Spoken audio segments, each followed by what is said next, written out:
So before we get started, I just want to say thank you so much for the support on the last video. I was genuinely shocked that it did as well as it did, considering the fact that it was a video based on a movie that got absolutely dogged on 4 years ago, and there was nothing of note to really jolt its relevance. I mean, there's no sequel announcement on the way at the moment, and there's nothing else about it around, so thank you so much for the support on that one. Secondly, I'm aware that I missed the last upload after saying I wanted to do it every fortnight.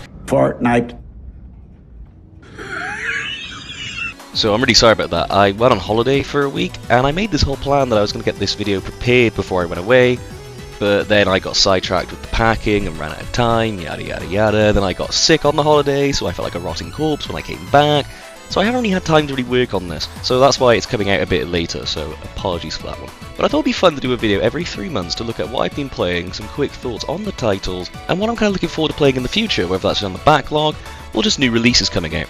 Sort of like a nice little checkpoint throughout the year to see how things are going. So let's just start off with the first game on the list because his intro has gone on long enough. So this was a Christmas present, and I started this one around the time of the 28th of December, I want to say. I was a bit worried though, because I just 100%ed Ghost of Tsushima, so I could get that pin. Which, speaking of Sony, where is my pin? I ordered it on the 28th of January, and it still has not shipped. My friend, he ordered this in December, his turned up within the week, so what gives? But anyways, after the 100% on Tsushima, I was a little bit worried that I was a bit too burnt out for Yote, seeming as it's a sequel to that, and same developers and same structure and everything. But to my surprise, it was like a breath of fresh air when I played it. It took everything I liked about Tsushima, and it just improved it as a sequel should. Atsu had a great character and journey, which I liked a lot more than Jin's in my opinion. And the villain, oh my god, Sato was such a better villain compared to the Khan. Because unlike the Khan, I actually wanted to fight Sato, I actually wanted to see more of him, I wanted more of his history and his character. Whereas the Khan was just kind of a generic, I've invaded Tsushima type of villain. He wasn't really that interesting. Now, Yote's map was great. It was smaller than Tsushima's, I want to say, but it had so much more depth to it. I don't know how else to explain it. Like, it definitely wasn't as big as the last game, but everything, I just felt like I wanted to explore it a lot more, and everything felt a bit closer and easier to kind of manage. The soundtrack was good, and the supporting cast were absolutely excellent in this one. In general, it was a really great time, but if I had just one complaint, because no game is perfect, it's definitely the Kitsune section. Narratively, it absolutely rocks. I won't say why, because of spoilers. The reason I don't like this are these things here. These damn puzzle boxes. Too much of good stuff is bad stuff? If they were scattered around the map, it would be okay, but they were literally just all in one section of the map, and they weren't, like, difficult to work out, they all kind of operated the same way. But yeah, having them all in one part of the map, and especially one part of the story, and it's like every 5 minutes you gotta do one of these, it was an absolute nightmare when doing the 100% and just going through it for the story. Anyway, so I finished this on January 22nd, and I gave it a score of a 9 out of 10, and yes, I did score it down purely for the Kitsune section, and it was also partly because by the end of it, the burnout started to set in again. Now you might be thinking, how did I follow this up? How can I follow up this 9 out of 10? Surely it's got to be the same or actually a masterpiece. What game could I have played next? Well, let me tell you about a little diamond in the rough I like to call. Why yes, I do hate myself, thank you for asking. So I started this very shortly after Yote, since RE9 was on the way at the end of the month, and I realised I'd done 1 through 5, 7 and 8, but just kind of skipped 6. I mean, can you work out why? What's there to like about this one? Combat is fun for a whole 2, maybe 3 hours. Unfortunately, that's only half of one campaign, in which there are 4 of. The cast was cool, and can only imagine this was like Resi fans' Avengers Endgame in like 2012, having Leon and Chris in one game and interact. And I guess last thing I could say that I liked was the set pieces. I mean, it was basically a Michael Bay game, but it can only last so long. Sorry, I know the positives are coming off as negatives, but can you really blame me? It's RE6. I played this solo, so my co-op partner was the voices in my head, and believe me, they were not very good at the game. The actual negatives? Everything. Alright, fine, I'll do it properly.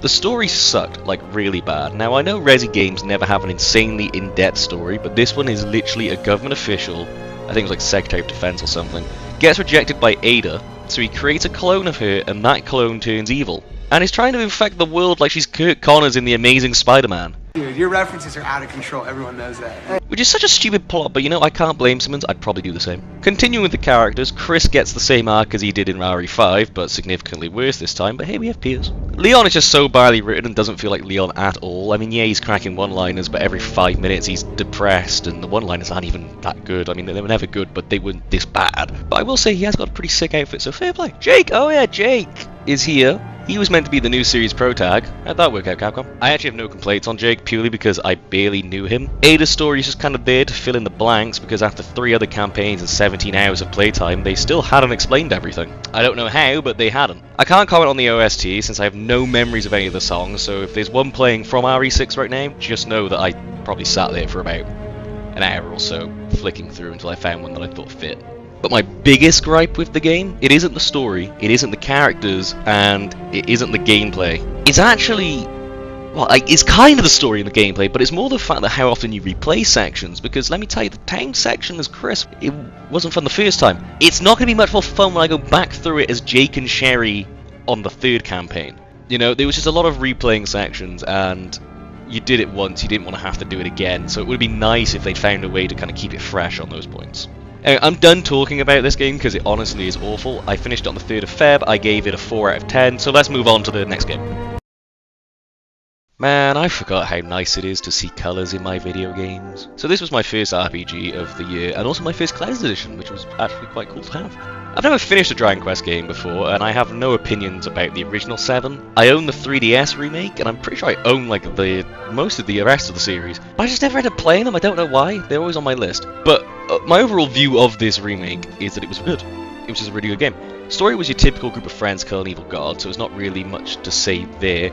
We cut it some slack though, because this was like 2000 when the original came out, so, you know, pretty standard stuff. The cast was a lot of fun, and they were actually really well written. I actually wanted to see more of them by the end, and the combat was fun and simple, which made it easy to pick up and play. The soundtrack was great, and these visuals, oh my god. They are beautiful. The way they replicated the art style of Akira Toriyama into the 3D was great. May he rest in peace, by the way. I do, however, have a couple of complaints. Unfortunately, now the gameplay was simple, but after the first dungeon I was immediately overleveled with no grinding, and this remained to be the case for the rest of the game, which then made it feel like I was just playing a visual novel with a couple of quick time events thrown in there. So a little bit more extra difficulty would have been nice, and before anyone says it, yes, I went from normal to hard, and it was still the exact same experience. Maybe I used 1 or 2 extra items, but it still wasn't that notable of a change. The other point is, the other points kind of rely on the story. Now, halfway through the story, you discover kind of why the islands disappeared off the world, and I was fine with that because I kind of figured the rest of the game would then be setting up to take on the evil god, and that's partly true. We run into Aisha, who is, you know, wanting to find the musician to play the legendary instrument to summon this god. Except they tell you that's happening, you have one cutscene about it, and then it's never brought up again outside of 1 or 2 times, and that's just a throwaway line of dialogue, until the very end of the game when you host that competition to find them. It all just kind of happens in the last 5 minutes and so, and it's like, oh, okay, there's not really much build-up. And all the islands kind of felt like Monster of the Week, where it's like, you go there, you help them with the trouble, you go away.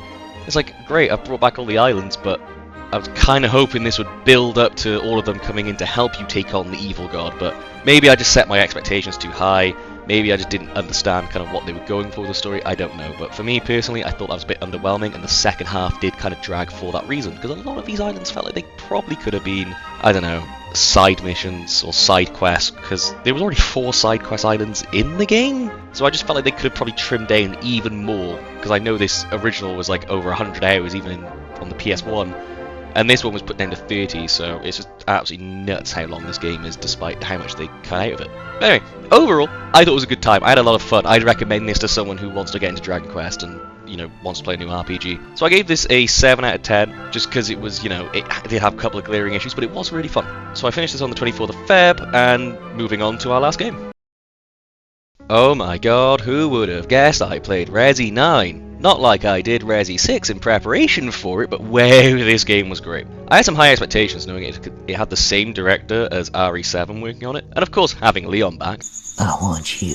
But it somehow exceeded them for me. Now don't get me wrong, I'm aware of the game's flaws. Grace basically disappears in the second half, and Claire is just completely erased from Leon and Sherry's memories for some reason, like it's in Men in Black. Sorry.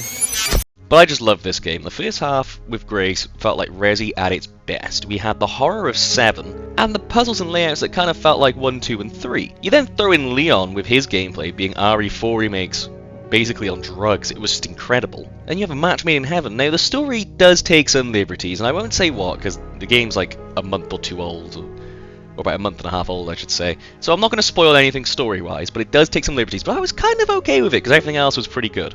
Grace was an amazing protagonist, and the voice actress absolutely killed it, and apparently that was her first time doing something like this, which blows me away. She made Grace feel very real as well, that was one of the main things for me, but my biggest complaint was that this one wasn't as fun on replays. But honestly, that could be down to me, because I did 4 playthroughs back to back in a week for the Platinum Trophy. But I finished my first playthrough on the 28th of February, and I gave it a 10 out of 10, because even with some of the flaws, I still absolutely loved this game. There was just so much to enjoy about it. I had a smile on my face the entire time. The character of Leon and Grace was both handled really well, and honestly felt like a good progression for Leon, so I couldn't not give it a 10 out of 10. It was my most fun I've had this year playing a game, and that was finished on the 20th of February, as I said. Since then, I've not really played much. After this, I kind of went into a bit of a rut because I didn't know what to play, and with my holiday on the horizon, I didn't want to start anything too big. So I went back to Yakuza 0 because I've got a save on that at the moment where I'm currently working towards the Platinum. So I went and played that for a bit whilst working on videos. Since coming back, I have been playing Returnal. Oh my god, I can't believe I didn't play this sooner. This is absolutely incredible. It's properly hooked me in.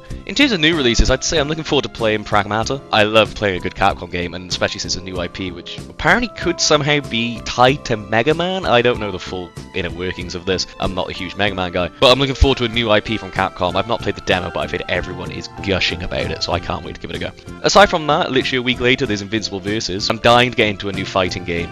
You know, since Tekken 8 isn't really that fun anymore, Street Fighter 6 is making some interesting changes, shall we say. And honestly, 2XKO just did not live up to what I thought it was going to be, and just wasn't really that fun. It felt like kind of spanning the game. So Invincible Versus, I'm hoping, really comes in and surprises me, because I'm a massive fan of the series. I then say after that, then it's just Lego Batman at the end of May and 007. Again, both games come out within like a week of each other, and I'm really looking forward to playing them. I love Lego Batman, and honestly, I wasn't fussed on the James Bond game until they showed off some more footage over the last couple of months, and it's kind of won me over. It looks like weirdly like Uncharted, but obviously with spies, which is not what I thought. I was expecting more Hitman, but I'll take it. In terms of games in the backlog, I really want to get around to Mass Effect 3. I did the first 2 years ago and then got burnt out because I did them back to back, and I stupidly have left it like 4 years, so I need to go back and play Mass Effect 3, and I'm going to do a replay at some point so I can do a fresh save. I want to do Castlevania Rondo of Blood, just because I need to carry on with the Castlevania games. And at some point, I think I'd like to do the original Ratchet and Clank games, since I've only really done Rift Apart, and I've done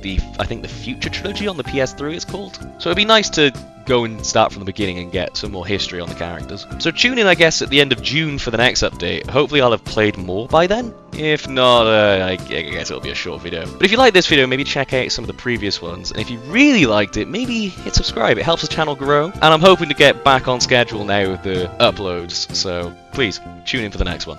Rock and roll!